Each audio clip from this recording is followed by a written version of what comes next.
One urban legend from every state that keeps you up at night, West Virginia.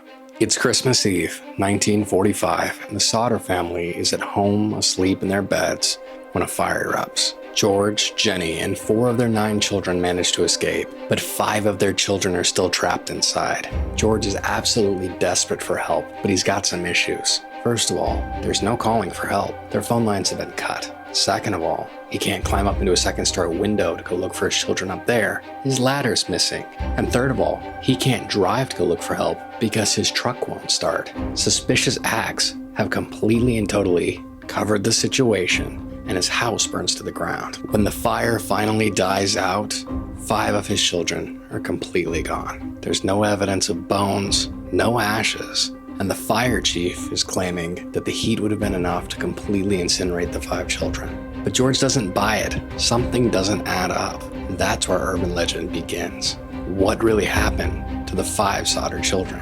In the following weeks, a local bus driver comes forward, and he claims that on the night of the fire, he saw men throwing incendiary objects at the house and causing the fire from the outside.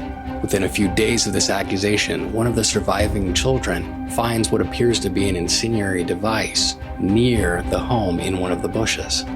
George is suspicious in part because of where he comes from. He's an Italian immigrant, and he's been a staunch critic of the fascist party of Italy at the time. He believes that the Sicilian mob is behind the missing 5 children. So the family puts up posters, they put up a $5,000 reward, and they search across the country encountering multiple people claiming to have seen the children. Years go by, and in the 1960s, the Sodder family receives an incredible letter in the mail, adding more intrigue to the story. Inside of the letter is a photo, and immediately they recognize the man in the photo. It appears to be their missing son, alive and well, with a simple inscription on the back saying, "I love my brother Frankie." It's incredible, but as they go to hunt down the evidence provided in the photo, it seems like at every turn they hit a brick wall. Something's preventing them from going forward, and people aren't answering questions. So what really happened here? Were the children taken? Did they truthfully just perish in the fire? But more importantly, what do you think?